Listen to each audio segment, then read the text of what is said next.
রাজামনের রাজকাহিনীর একটা নতুন রকমের রেসিপি নিয়ে আমি মন চলে এলাম। আর এই যে চিংড়ি মাছগুলো দেখছো, এইগুলো প্রত্যেকটা কিন্তু গলদা চিংড়ি। আর বিশ্বাস করো, আমি তো জানতামই না কবে রাজা কিনে নিয়ে এসেছে। আমাদের এখানে হাট বসে, আর হাট মানেই তো জানো একদম টাটকা টাটকা। আর এই চিংড়ি মাছগুলো ওই হাট থেকেই আনা। দাম আমাকে জিজ্ঞেস করো না বাবা, আমি বলতে পারবো না, কিন্তু চিংড়ি মাছের সাইজগুলো দেখো। আর এনে আমাকে বলছে যে গোল্ডেন ফ্রাইড প্রন বানাবো। আমি বলছি সেটা কি করে বানায়? বলছে ঠিক আছে, আমি বলে দিচ্ছি কি করে বানায়, তুমি খালি রেডি করো। আমি বললাম ওকে। ব্যাস, যেই বলা অমনি শুরু হয়ে গেল কাজ। প্রথমে তো একদম চিংড়িটাকে ভালো করে পরিষ্কার করে নিয়েছি, মুন্ডুটা বাদ দিয়ে দিচ্ছি। সেটা তুমি বাদ দিতেও পারো, নাও পারো, বাট আমি বাদ দিয়েছি। কিন্তু দেখো লেজা থেকে পোর্শনটা কিন্তু ছাড়িয়ে নিয়েছি এমনভাবে, খোসাটা যাতে লেজার পোর্শনটাতে থাকে, কিন্তু ভেতরে যে যে সরু সরু দাগগুলো থাকে না একটা, সেইগুলোকে কিন্তু তোমরা শিরা মতো বের করে নেবে, নয়তো পেট ব্যথা করবে। তারপরে হাত দিয়ে ওটা কেরম করে থেবড়ে দিতে হবে। থেবড়ে দেওয়ার পরে আদা পেঁয়াজ রসুন দিয়ে চিংড়িটাকে ম্যারিনেট করতে হবে। এইটা হচ্ছে ম্যারিনেট করার পরে। সবটা তো ভিডিও করা সম্ভব নয় না, সেই জন্য চেষ্টা করেছি কিছুটা করার। আর ম্যারিনেট করে কিছুক্ষণ রেখে দিতে হবে। এই ধরো 2-2.5 ঘন্টা ফ্রিজে রেখে দেবে, একটু ঠান্ডা হওয়ার জন্য, তবেই না একটু জমবে। তো যে কোনো ম্যারিনেট জিনিসই যদি কখনো বানাও, সেগুলোকে ফ্রিজে ম্যারিনেট করে রেখে দেবে, দেখবে জিনিসটা খুব টাইট হয় আর খুব টেস্টি হয়। আর এইটা হচ্ছে ময়দা, কেউ আটাও নিতে পারে, ময়দাও নিতে পারে, আর কর্নফ্লাওয়ারও নিতে পারে। কর্নফ্লাওয়ার তো আমি নিয়েইছি, কর্নফ্লাওয়ার তো ইজ ম্যান্ডেটারি, ওটার সাথে একটু ময়দাও আমাকে মেশাতে হয়েছে। ময়দাটা না মেশালে বাঁধনটা আসবে না।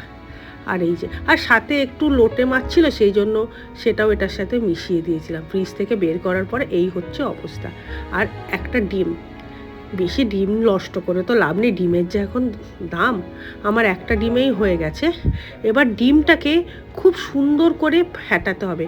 আর ডিমটা যখন ফেটাবে তখন এর মধ্যে একটু নুন দেবে, অল্প ছিটে পোটা, খুব সুন্দর করে ফেটাতে ফেটাতে ফেটাতে ফেটাতে দেখবে এরকম হবে।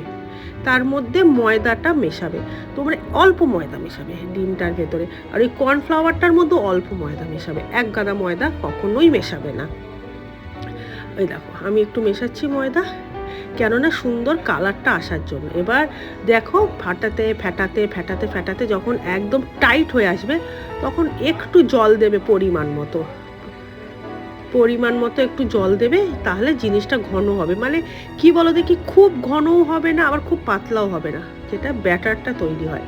আর এইদিকে আমি বসিয়ে দিয়েছি তেলটা। অনেকটাই তেল লাগে যদিও, কেননা এটা ডুবো তেলে ভাজতে হয় তো। ব্যাস, এবার একবার কোট করে নিয়েছিলাম ওই ময়দাটা আর এই কর্নফ্লাওয়ার মিক্সচারটাতে। তারপরে এই ব্যাটারটার মধ্যে এই চিংড়িটাকে ভালো করে মিশিয়ে নিয়ে এইবার সেটাকে ভাজতে দিলাম। এই দেখো, দেখেছো? এবার তুমি একটা কথা ভাবো তো, যদি আমি বাড়িতেই বানাতে পারি, তাহলে কেন আমি রেস্টুরেন্টে যাব পয়সা খরচা করে খেতে? একটু খাটতে হয় বই কি, কিন্তু তারপর যখন বানানো হয়ে যায়, তখন তোমার কত আর টাকা খরচা হচ্ছে বলো এটা বানাতে, আর এটা কতটা হেলদি। আর আমার বাবা কি বলে জানো, বলে এই যে তেলগুলো, ওইগুলো তো 70 বছরের তেল, ওরা তো তেল ফেলে না, ওই তেলের সাথেই ওরা মেশায়। তো আর এটা তো আর 70 বছরের তেল নয়, আর একদম হাইজেনিক মেনটেন করে বানানো হয়। ব্যাস, আবার একটুখানি আমি জিনিসটাকে একটুখানি ফেটিয়ে নিয়ে এবার বাকিটাকেও আমি ওর মধ্যে রেডি করছি। কেননা মাঝে মাঝে কি হয়, একটু শেষ হয়ে গেছিলো, আবার নতুন করে আমাকে ব্যাটারটা বানাতে হয়েছে। আর হ্যাঁ, আর একটা জিনিস আমি বলতে ভুলে গেছি, সেটা আমার বলা উচিত ছিল, একটু বেকিং সোডা দেবে। আমি কিন্তু এই ব্যাটারটাতে একটু বেকিং সোডা দিয়েছিলাম। ওই দেখো, দেখেছো কীরকম করে বানাচ্ছি? এই দেখো বেকিং সোডা, এটা আমি বলতে ভুলে গেছিলাম, এক্সট্রিমলি সরি। এই যে, আসলে ওরকম করে তো কখনো রান্নার রেসিপি আমি আপলোড করিনি, তো সেই জন্য ভাবলাম বাড়ির রেসিপি তো আমার বানানো দেখে যদি তোমরাও একটু ভালো করে বানাও, তাহলে তোমরাও এরকম গোল্ডেন ফ্রাইড চিকেন বা গোল্ডেন ফ্রাইড প্রন বা গোল্ডেন ফ্রাইড ভেটকি খেতে পারবে। আর এখন শীতকালে এটাই তো সময় ভাজাভুজি খাবার, কি তাই না? আর একটু বেকিং সোডা দিলে কি হয়, ব্যাটারটা একটু ফ্ল্যাপি টাইপের হয়। এই দেখো, দেখেছো? এই দেখো। আর আমি একটু জল দিয়েছিলাম, দিয়ে খুব সুন্দর করে আমি জিনিসটাকে বানিয়ে নিয়েছিলাম। যদিও এটা আমি বানাইনি, বানিয়েছে হচ্ছে রাজা, আমি ওকে জাস্ট অ্যাসিস্ট করেছি। আমার মধ্যে অত ক্রিয়েটিভিটি নেই, বিশ্বাস করো। এই দেখো, সুন্দর করে করে নেওয়ার পরে তারপরে এই যে এরকম করে কোট করে নিয়েছিলাম। আমি ভাবলাম যে কোট করার ভিডিওটা একটু তোমাদেরকে দেখিয়ে দিই। এরকম করে সুন্দর করে কোট করে নিয়েছিলাম, যেটু ঝেড়ে নেওয়ার পরে ওই ব্যাটারটার মধ্যে আমি জিনিসটাকে ডুবিয়েছিলাম। এইটা হচ্ছে ব্যাটারটা সব কিছু করার পরে রেডি করে রাখা।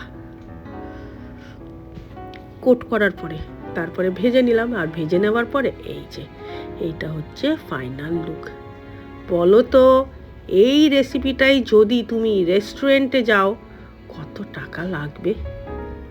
আমি কিন্তু কোনো রেস্টুরেন্টকে ছোট করছি না বাবা, আমি আমার নিজের কথা শেয়ার করছি। তো গোল্ডেন ফিশ মানে golden prawn fried is ready.